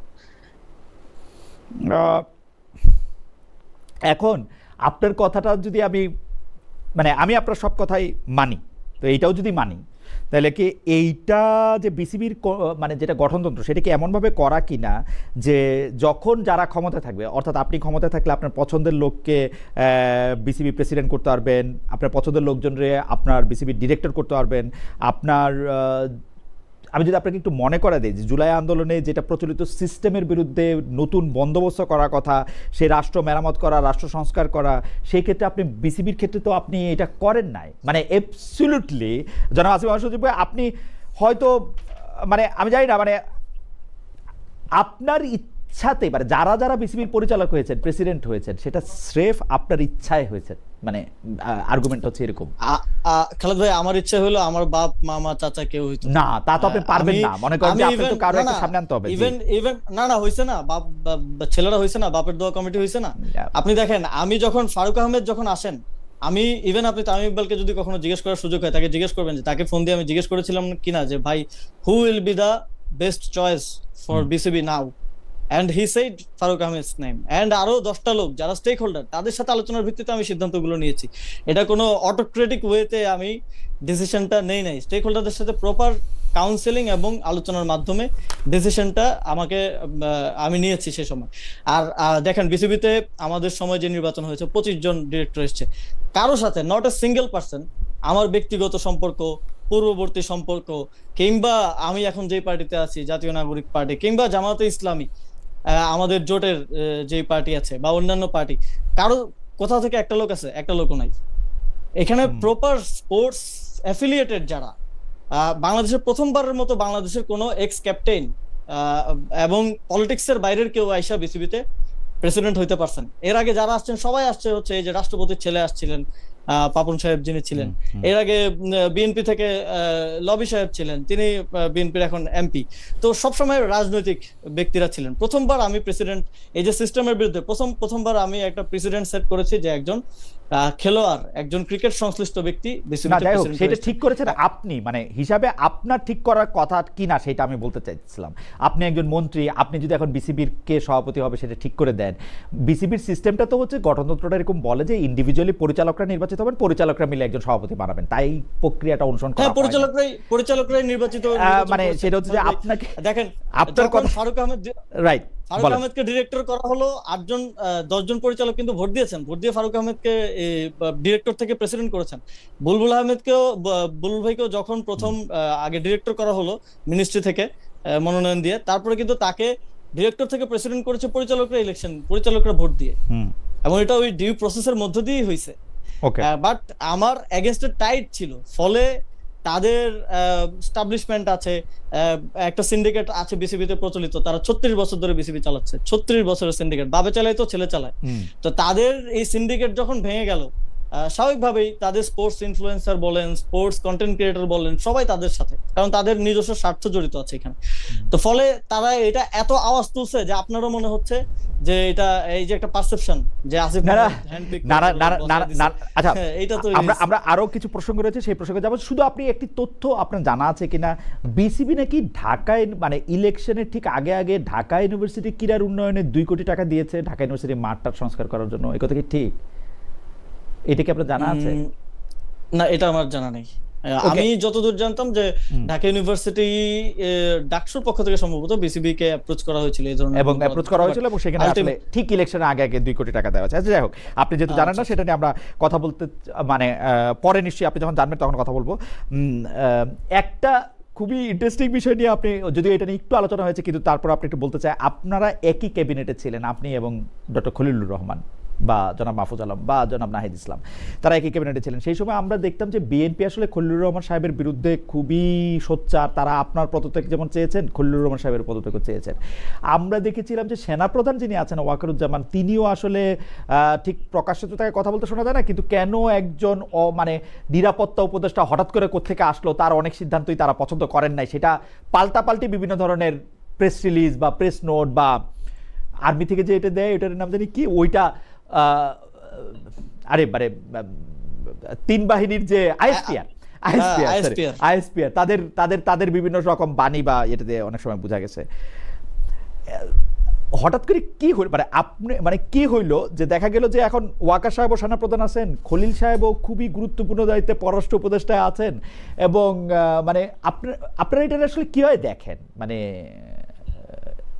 যে আমি আমার পুরো এই প্রক্রিয়ার আমার পারসেপশনটা আমি বলতে পারি, হোয়াট ওয়াজ ফ্যাক্ট, এটা আমি হয়তো আচ্ছা তাহলে আরেকটু আগে থেকে বলেন, খলিল সাহেব ইন করলো কেমনে আপনাদের ক্যাবিনেটে, মানে এই নামটা কোত্থেকে আসলো? না, আমি এটা সম্পর্কে আসলে খুব স্বচ্ছভাবে আসলে জানি না। আপনি কি খলিল সাহেব অ্যাপয়েন্টেড হওয়ার পরে জানলেন যে নতুন একজন আসছেন এখানে? হ্যাঁ, উনি অ্যাপয়েন্টেড তো হয়েছিলেন নিরাপত্তা উপদেষ্টা, অ্যাপয়েন্টেড হওয়ার পরে জেনেছেন, অ্যাপয়েন্টেড হওয়ার পরে জেনেছেন, অ্যাপয়েন্টেড হওয়ার পরে জেনেছেন যে এরকম একজন আসছে, হওয়ার পরে আমি জানতে পেরেছি। কিন্তু আমার যেটা বিএনপি যখন থেকে এই যে আমাদের তিনজনেরই তো পদত্যাগ ছিল, প্রথম মাহফুজ আলম, আসিফ মাহমুদ এবং খলিলুর রহমান, বিএনপি এটা চাওয়ার পেছনে একটা বড় হিস্ট্রি আছে। আপনিও হয়তো জানেন যে খলিলুর রহমান তিনি 2001 সালের যেই তত্ত্বাবধায়ক সরকার, সেই তত্ত্বাবধায়ক সরকারের প্রধানের পিএস হিসেবে দায়িত্ব পালন করেছেন, এবং অনেক কথা শোনা যায়, আমরা শুনি যে তখন বিএনপির ক্ষমতায় আসার পেছনে ওনার একটা ভূমিকা এবং বিএনপির সাথে একটা বোঝাপড়া আছে, যেটা পরবর্তীতে আমরা দেখেছি যে তারেক রহমানের সাথে তিনি পরবর্তীতে বিভিন্ন বিদেশ সফরে তিনি ছিলেন, 1 থেকে 6 এর যে টেনিওর বিএনপির সেই সময়টাতে, এবং ফলে তার ক্যাপাসিটি সম্পর্কে বিএনপির এক ধরনের ধারণা আছে, এবং হয়তো বিএনপি ভেবেছিল যে তিনি হয়তো তাদের এগেইনস্টে, বিএনপির এগেইনস্টে হয়তো কাজ করতে পারেন। সেই জায়গা থেকে তারা খলিলুর রহমান সহ আমাদের সকলের পদত্যাগ চেয়েছেন। কিন্তু পরবর্তীতে আসলে কি হয়েছে, কি ম্যাজিক হয়েছে এর মধ্যে আমি জানি না, যে আমরা ইভেন ইলেকশন না করা সত্ত্বেও পদত্যাগ করলাম। যার পদত্যাগ বিএনপি চাইলো তিনি এসে বিএনপির আসলে পররাষ্ট্রমন্ত্রী হয়ে গেলেন, এবং ইভেন যেটা আমি একটু আগে বলছিলাম যে এই যে পরিবর্তনগুলো সরকারের মধ্যে নির্বাচনের আগে, ইলেকশনের পূর্ব মুহূর্তে ডিসি এসপি এই প্রক্রিয়ার সাথেও তিনি আছেন, যেটা অনেকটা রহস্যজনক ছিল যে কিভাবে আছেন বা কি। তো এই সবকিছু মিলিয়ে এখন মনে হচ্ছে যে হয়তো কোনো একটা মেকানিজম হয়েছে সরকারের মধ্যে, যেটা পে অফ করেছে বিএনপি আফটার সরকারে আসার পরে, যেটা খলিলুর রহমানকে তারা পে অফ করেছে। আচ্ছা, আমি পরবর্তী প্রসঙ্গে যেতেছি যে এটা আসলে আমার জন্য, একজন সাংবাদিকের জন্য এটা চিরকালের একটা, মানে যতক্ষণ পর্যন্ত এই মিস্ট্রিটা সলভ না হবে বা মিস্ট্রিটা সম্পর্কে আরেকটু কিছু যারা এটাতে নিয়োগ দিয়েছেন, মানে আমি যদি ডক্টর ইউনূস সাহেবকে জিজ্ঞেস করতে চাইতাম বা পারতাম যে আপনি তাকে হাই রিপ্রেজেন্টেটিভ হিসেবে নিয়োগ দিলেন, রোহিঙ্গা বিষয়ক, তার রোহিঙ্গা বিষয়ক সাফল্য কি, উনি 12 তারিখে, আপনারা 12 তারিখ মানে আপনাদের সরকার, আপনি আগেই পদত্যাগ করেছেন, 12 তারিখে নির্বাচন হবে, উনি 9 তারিখে গিয়ে একটা সিগনেচার করে আসছেন, একটা কি জানি বলে একটা চুক্তি, এগুলি কোনটা তার সাফল্য, যে সাফল্য দেখে মনে হইলো যে উনারে ছাড়া চলবে না, এগুলি আসলে জানার খুবই আগ্রহ হয় আমার। না, এখানে আমার মনে হয় না খুব অফিশিয়াল কোনো সাফল্যের কারণে এটা হইছে, এটা ইন্টারনাল ডিলিংস এর কারণে হইছে, এটা পলিটিক্যাল আন্ডারস্ট্যান্ডিং, অথবা এখানে হয়তো সেই জন্য আমি উৎসটা জানতে চাইতাম যে মানে উনি হঠাৎ করে ঢুকে পড়লেন, মানে আপনিও তো একজন ক্যাবিনেটের মেম্বার ছিলেন, আপনি কি ক্যাবিনেট বৈঠকে প্রথম তারা আবিষ্কার করলেন যে একজন নতুন আসছেন যিনি ক্যাবিনেট বৈঠকে অংশ নিচ্ছেন এবং যিনি ডক্টর মোহাম্মদ ঘনিষ্ঠ? না, উনি ক্যাবিনেটে বসতেন না, উনি উপদেষ্টা পদমর্যাদায় ছিলেন। ক্যাবিনেটে শুধু তারাই বসতেন যারা হচ্ছে মন্ত্রণালয়ের দায়িত্বে আছেন। নিরাপত্তা উপদেষ্টা থাকার সময় উনি বসেন নাই, মানে পরে তো উনাকে নিরাপত্তা উপদেষ্টা করা হলো না, ক্যাবিনেটে উনি আমার জানার মতে শুধু একদিন উনি ক্যাবিনেটে ছিলেন, একদম লাস্টের দিকে। ওকে, আমি পরবর্তী প্রসঙ্গে যাওয়ার আগে আরেকটা পড়ি। খালেদ ভাই, ইন্টারভিউ গভর্নমেন্ট আর ডক্টর ইউনূস আপনাকে 4 আনা দাম দেয়নি বলে আপনার একটা পার্সোনাল গ্রাজ কথার মধ্যে স্পষ্ট ফুটে ওঠে, দয়া করে নিরপেক্ষ সাংবাদিকতা করবেন, সালাউদ্দিন সাহেবের সাথে চেয়ার শেয়ার করেন। আমি এটা নিয়ে দুইটা কথা বলতে চাই। এখানে একজন সাবেক উপদেষ্টা বসে আছে, ডক্টর ইউনূস সরকার আমাকে দাম দিয়েছে কি দেয় না এটা উনার সাথেও আপনারা চেক করতে পারেন, ডক্টর ইউনূসের সাথেও চেক করতে পারেন যদি আপনাদের কোনো ক্ষমতা থাকে আর কি এটা বা তাকে রিচ করার। আর 2 নম্বর হচ্ছে সালাউদ্দিন সাহেবের সাথে আমি চেয়ার শেয়ার করি না, আমি এখানে এটা বলতেছি সালাউদ্দিন সাহেব আমার সাথে তার চেয়ার শেয়ার করেছেন। হাওয়ার নেক্সট প্রসঙ্গে যাই, আমি ডিপ স্টেট নিয়ে একটু আপনাকে জানতে চাই যে ডিপ স্টেটটা মানে ডিপ স্টেট এই কথাটা আমরা অনেকভাবে অনেক রকমভাবে শুনি। আরেকটা কিন্তু এই শোনাটায় একটা সাংঘাতিক মাত্রা মানে যুক্ত করেছে যখন আপনি বলেছিলেন যে ডিপ স্টেট চেয়েছিল ডক্টর ইউনূস সরকার যাতে 2029 সাল পর্যন্ত ক্ষমতায় থাকে। এইটা আপনি স্বাধীনতা দিবসে আপনি একটা বক্তব্য বলেছেন, পরে অনেকবার আপনি অনেক প্রশ্ন করেছেন। আমি স্পেসিফিক প্রশ্ন করতে চাই, ডিপ স্টেট যদি চায় তাহলে আপনারা থাকলে, মানে ডক্টর ইউনূস সরকার থাকতে পারলো না কেন? রাজি হয় নাই ডক্টর ইউনূস থাকতে?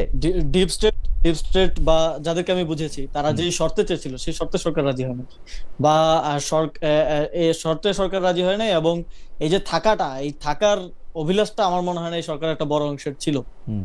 এই যে 5 বছর থাকতে হবে, 6 বছর থাকতে হবে, একটা ট্রানজিশনাল গভর্নমেন্ট, একটা সংস্কারের গভর্নমেন্ট থেকে গিয়ে একটা মানে অটোক্রেটিক গভর্নমেন্ট হয়ে উঠতে হবে, এই জিনিসটার অ্যাবসেন্স এই সরকারের মধ্যে ছিল, এবং কমিটমেন্ট ছিল টুয়ার্ডস সংস্কার, বিচার এবং ডেমোক্রেটিক ট্রানজিশন।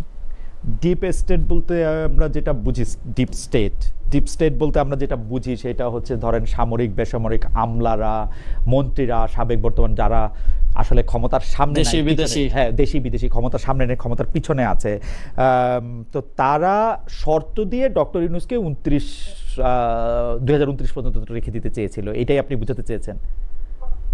হ্যাঁ, এবং শর্তগুলি কি ছিল? যে শর্তগুলি ছিল ডক্টর ইউনূস সাহেব থাকবেন কিন্তু দেশ চালাবেন ওনারা।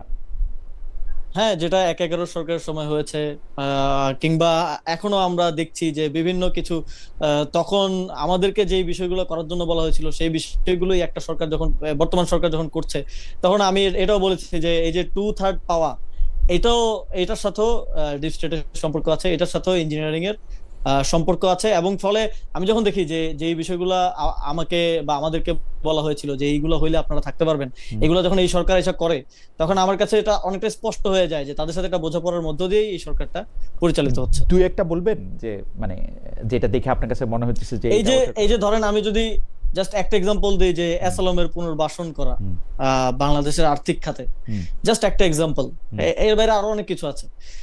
এই একটা দিয়েই আমি অনেকটাই বুঝতে পারি যে ঠিক আছে, একটা আন্ডারস্ট্যান্ডিং তো আছে অবশ্যই। ওই সময় যে ডিপ স্টেট কাজ করতো তারা কি আপনাদের সাথে যোগাযোগ রাখতো? মানে আপনার সাথে কি দেখা হয়েছে, কথা হয়েছে বলে আপনি এখন বুঝতে পারেন? প্রশ্নটা কেন করতেছি আমি বলি যে এনসিপি প্রধান নাহিদ সাহেব একবার বলেছিলেন যে ওসমান হাদিকে ডিপ স্টেট হত্যা করিয়েছে, সেই ডিপ স্টেট আর আপনার বলা ডিপ স্টেট কি অভিন্ন নাকি আলাদা? অনেক এটা একটু বললে তারপর পরেরটা বলি। না, কে হত্যা করেছে সেটা তো আমরা জানি না, এটা একটা ধারণা প্রসূত জায়গা থেকে বলা, অথবা হয়তো উনি কোনো হিন্ট পেয়েছেন বা কিছু। এবং এখানে এই যে দেখেন আরেকটা বিষয় ছিল সেখানে, এই যে গুমের যে বিষয়টা, এখন আমরা দেখলাম যে গুম অধ্যাদেশ, গুম কমিশন অধ্যাদেশ, গুম প্রতিরোধ প্রতিকার অধ্যাদেশ বাতিল করে দেওয়া হলো। আমাদেরকে তখন এটাও বলা হয়েছে যে এই যে গুম টুম যা হয়েছে এগুলা নিয়ে বেশি কিছু আসলে করা ঠিক হবে না, এগুলা নিয়ে এই জায়গাগুলোতে কম্প্রোমাইজ করতে পারলে তারা এই সরকারকে রাখবেন। এই যে ডিপ স্টেট বলতে আমরা যাদেরকে বলতেছি তারা তো মানে আপনাকে অ্যাপিয়ার করে না। আচ্ছা, মানে কোন একটা তথ্য দেওয়া বা কোন একটা কাউরে দিয়ে বলানো বা কিছু বলানো, রাইট, বিভিন্ন ওয়েতে আসলে ওয়ার্ক করে। জুলাই আন্দোলনে যারা ফ্রন্টলাইনার ছিল তাদের সাথে কি তাদের রাজনৈতিক দল গঠনের সময় বা শেখ হাসিনা বিরুদ্ধে আন্দোলনের সময় তাদের জন্য কি ডিপ স্টেটের কোনো প্রেসক্রিপশন ছিল, বা আপনি কি সেই সময় কোনো কিছু ফিল করছেন যে ডিপ স্টেট চাইতেছে না যে শেখ হাসিনাকে ক্ষমতায় রাখতে? ওরকম কোনো কিছু মনে হয়েছে? দেখেন, আমরা যখন আন্দোলনটা শুরু করি এটা অনেকটা কোটা সংস্কারের জন্য আন্দোলনটা প্রথমে শুরু, অনেকটা না পুরোটাই, এবং ইভেন পুরোটাই এবং পরেও আমাদেরকে সাপোর্ট দিয়েছে এরকম অনেক লোকজন। প্রথম দিকে বলছে এটা ভারতের আন্দোলন, রয়ের এক ধরনের সংশ্লেষণ এখানে থাকতে পারে, বিভিন্ন ধরনের কথা। এটা খুবই অর্গানিক ভাবে আন্দোলনটা হয়েছে, এবং কখনো কোনো ডিসিশন, বড় ডিসিশন নেওয়ার ক্ষেত্রে আমার এমন কোন মনে হয় না যে রহস্যজনক কেউ এসে আমারে বলতেছে যে আসিফ এই ডিসিশনটা নাও, বা রহস্যজনক কোনো জায়গা থেকে কোনো একটা সাপোর্ট আসতেছে। তো এটা খুবই অর্গানিক ভাবে আন্দোলনটা হয়েছে। এটা যে অনেক ক্ষেত্রে বলা হয় যে এটা অনেক ইনভেস্টমেন্ট করে ডিপ স্টেট বা অমুক তমুক ইয়ে করে এটা করা হয়েছে, এরকম কিছু না। এটা খুব অর্গানিক একটা মুভমেন্ট আমার মনে হয়েছে, এবং এটা অনেকটা আমরা যারা লিডারশিপেও ছিলাম তারা অনেকটা স্রোতের মধ্য দিয়ে গেছি, যে জনগণের আকাঙ্ক্ষাটা মুখ দিয়ে বলা। আন্দোলনটা কোটার জন্যই করতেছিলেন তাই তো? জি, আমরা আন্দোলনটা কোটার জন্যই করতেছিলাম। প্রথম যখন আন্দোলনের ট্রানজিশনটা শুরু হয় সেটা শুরু হয় আবু সাইদকে হত্যার মধ্য দিয়ে। আমার একদম স্পেসিফিকলি সেই দিনগুলি মনে আছে কেন, কারণ এই কোটা আন্দোলন নিয়ে, যখন কোটা আন্দোলনটা আসলে মানে 5ই জুলাই 2024 আমি কোটা নিয়ে প্রথম একটা মানে আপনাদের দাবির যৌক্তিকতা নিয়ে একটা প্রথম টক শো করি। ওটার মধ্যে ডক্টর আসিফ নজরুল উপস্থিত ছিলেন, এদিকে আওয়ামী লীগের পরিকল্পনা মন্ত্রী জনাব আব্দুল মান্নান উনি ছিলেন। কিন্তু তখনও মানে এই আন্দোলনটার মধ্যে কোটা তারা করা হবে কি করা হবে না, আপনি ঠিকই বলেছেন। এখন যারা আপনাদের অনেক বেশি সমর্থন করেন তারা বলেছিলেন যে এটা ইন্ডিয়ার ষড়যন্ত্র অন্যদিকে মুখ ফেরানোর জন্য। আপনারা আবু সাইদ মারা যাওয়ার পরে বা আবু সাইদকে খুন করার পরে, আবু সাইদকে হত্যা করার পরে আপনারা বুঝতে পারলেন যে এইটা এখন সরকার পতন আন্দোলনের দিকে যেতে হবে, তাই তো?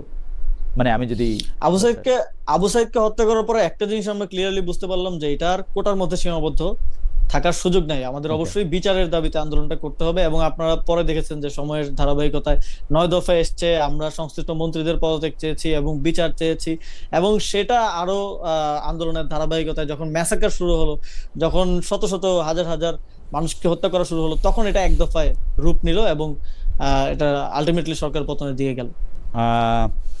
আমাদের একজন দর্শক জহিরুল ইসলাম শেখ তিনি বলেছেন যে কুমিল্লার 2 মোস্তাকে এক হয়েছে, বাহ বাহ বাহ। কুমিল্লার 2 মোস্তাকে এক হয়েছে, বাহ বাহ বাহ বাহ।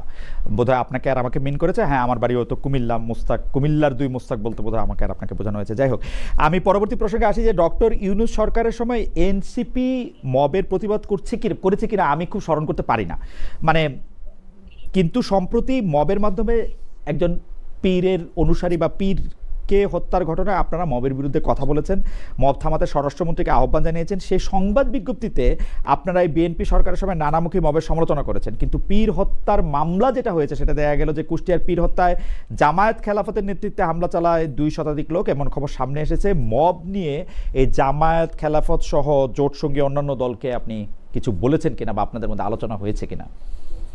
না, আমরা যখন অন্তর্বর্তীকালীন সরকার ছিল তখন আমার মনে পড়ে যে তখনও এনসিপি প্রতিবাদ করেছে, এবং এনসিপিতে যারা পরিচিত তারা মাঝে মধ্যে ফোন করে জিজ্ঞেস করতো যে এইটা যে হইলো এটা নিয়ে সরকার কি ব্যবস্থা নিচ্ছে বা কি সরকারের স্ট্যান্ড এই মবগুলো নিয়ে। এবং এখন কার যেই ঘটনা, এটা নিয়ে এনসিপি বরাবরের মতোই মবের বিরুদ্ধে তার অবস্থান জানাচ্ছে, এবং আপনারা দেখেছেন যে বারবার এই যে মাজারে হামলা ভাঙচুর এগুলো নিয়ে আমরা আমাদের বিভিন্ন বা আমাদের পার্টির পক্ষ থেকে বিবৃতিতে আমরা জানিয়েছি, আমাদের বক্তব্যে আমরা জানিয়েছি। এবং এই যে ঘটনাটা, এটা এখন এভাবে বলা ঠিক হবে না যে কে জড়িত, কারণ মামলায় যে কেউ যে কারো নাম ঢুকাতে পারে। আমাদের জোট সঙ্গীদের যদি কেউ সত্যি জড়িত থাকে, তাহলে যেই জড়িত থাকুক, আমার পার্টির যদি কেউ জড়িত থাকে, তাহলে আমি চাইবো এটার প্রকৃত বিচার হোক এবং সে শাস্তির মুখোমুখি হোক। এবং এটা সরকার এই জিনিসটা করার ক্ষেত্রে যদি আমাদের কোনো সহযোগিতার প্রয়োজন হয় সেটাও করতে আমরা প্রস্তুত আছি। আমরা প্রপার ল এন্ড অর্ডারের যেই বাস্তবায়ন সেটা চাই, কিন্তু একই সাথে অন্তর্বর্তী সরকারের সময় মব আর আন্দোলনকে এক ধরনের গুলিয়ে ফেলার এক ধরনের আমরা দেখেছি। এবং আওয়ামী লীগের দিক থেকে তো মাঝে মধ্যে এটাও বলা হয় যে জুলাই গণঅভ্যুত্থানও একটা মব ছিল। তো এই ডিমার্কেশনটা বোঝাটা জরুরি।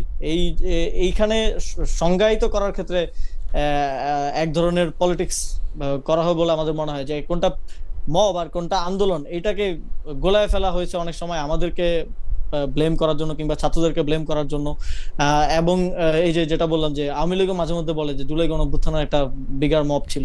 না, জুলাই গণঅভ্যুত্থানের কথা আমরা না বলি, কিন্তু আমার কাছে মনে হয় যে আপনার মতো তীক্ষ্ণ একজন রাজনীতিবিদ বা নাহিদ ইসলামের মতো বা আপনারা যারা এনসিপি করছেন তারাও এইটার সংজ্ঞায়ন নিয়ে কথা বলেন, কিন্তু সত্যি সত্যি জনাব আসিফ বাবু, সজীব ভাই, আমি কিন্তু ডক্টর মোহাম্মদ ইউনূসের সময় আজকে অনুষ্ঠানটা শেষ পর্যায়ে আমি কিন্তু দেখা দিতে পারবো যে কোনটা আসলে মব, কোনটা আসলে কোনো মানে মব সন্ত্রাসী ছিল যেটাকে আপনারা সমর্থন করেছেন। আসলে আমরা মানে মানে সমর্থন করেছেন কোনোটাতে নিশ্চুপ থেকেছেন, যেটার ক্ষেত্রে আপনারা প্রতিবাদী হচ্ছেন এখন। মানে আমরা কোনোটাই সমর্থন করি নাই। আপনার যদি মনে পড়ে যে যখন প্রথম আলো এবং ডেইলি স্টারে হামলা হয়, আমাদের 2 জন নারী নেত্রী ওই আগুনের মধ্যে ডেইলি স্টারের অফিসের মধ্যে উঠে গিয়েছিলেন তাদেরকে উদ্ধার করার জন্য। এবং ওই পোড়া ছায়ের মধ্যে আমার মনে আছে আমরা আমাদের একদম টপ লিডারশিপ নাসিরউদ্দিন পাটোয়ারি, নাহিদ ইসলাম, আমি সহ আমরা নিজেরা গিয়েছিলাম তাদেরকে উদ্ধার করে আনতে, এবং ওইখান থেকে শহীদুল আলম সহ আপনারা বোধহয়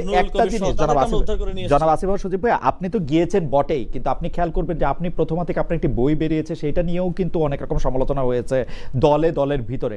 আপনি এনসিপির পরে মানে যোগ দিয়েছেন একজন উপদেষ্টা, দলের ভিতরে হয় নাই, দলের ভিতরে হয় নাই, দলের বাইরে হয়েছে।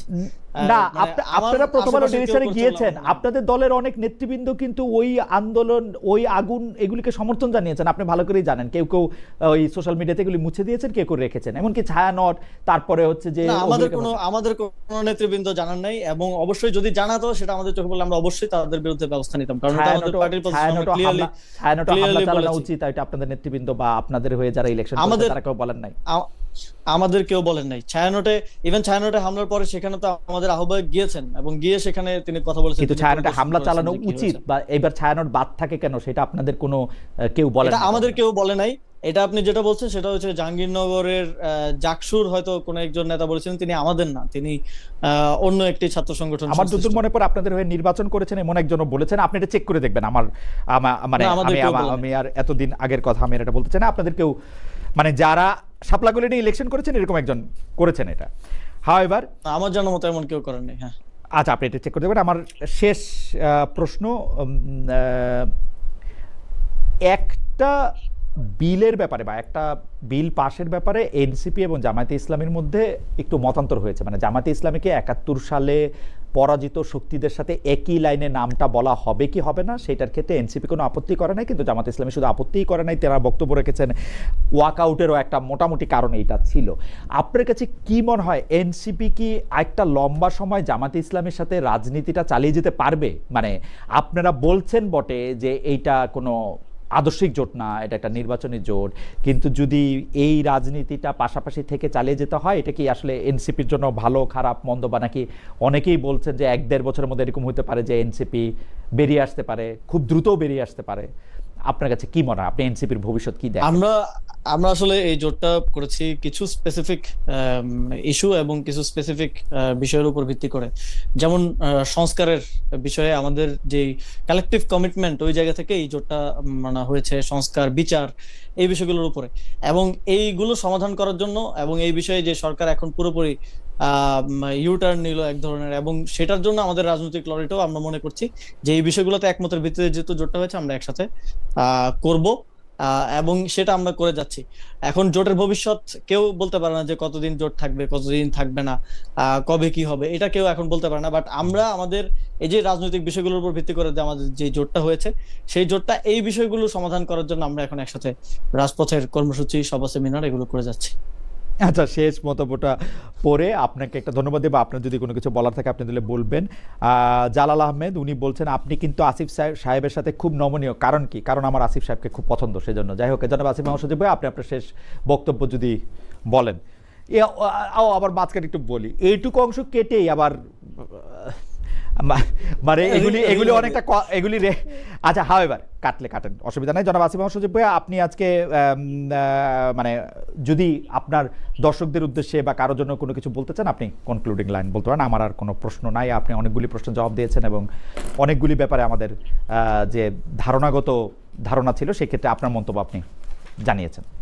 না, আমাদের জায়গা থেকে জাতীয় নাগরিক পার্টি এবং জাতীয় নাগরিক পার্টির নেতৃবৃন্দ সবসময় জবাবদিহিতার ক্ষেত্রে, এবং আমরা যে মানুষদের জন্য রাজনীতি করি তাদের কাছে ক্লিয়ার থাকার ক্ষেত্রে কোনো সময় কোনো ধরনের কার্পণ্য করি না। আমাদের যত প্রশ্ন এসেছে, সব প্রশ্ন আমরা সবসময় সাহসিকতার সাথে এবং সততার সাথে ডিল করার চেষ্টা করি, এবং এই স্বচ্ছতাটা রাখার চেষ্টা করি। যদিও আমাদের দিকে যে প্রশ্নগুলো আসে সেগুলো অন্যান্য কনভেনশনাল রাজনৈতিক দলগুলোর দিকে যায় না, তবে আমাদের থাকবে যে জনগণের সাথে আমাদের যে একটা প্রপার কমিউনিকেশন, এটা আমরা রাখার চেষ্টা করছি। এবং একসাথে আমি দেশবাসীকে আহ্বান জানাতে চাই, জাতীয় নাগরিক পার্টি আমরা একটা নতুন ফেজে যাচ্ছি। আমরা সদস্য সংগ্রহের মাধ্যমে এবং সারা দেশে যারা গণ্যমান্য গুরুত্বপূর্ণ ব্যক্তিবর্গ আছেন সবাইকে জায়গা করে দেওয়ার মাধ্যমে একটা শক্তিশালী এবং বাংলাদেশপন্থী একটা রাজনৈতিক দলে রূপান্তরিত হতে চাই।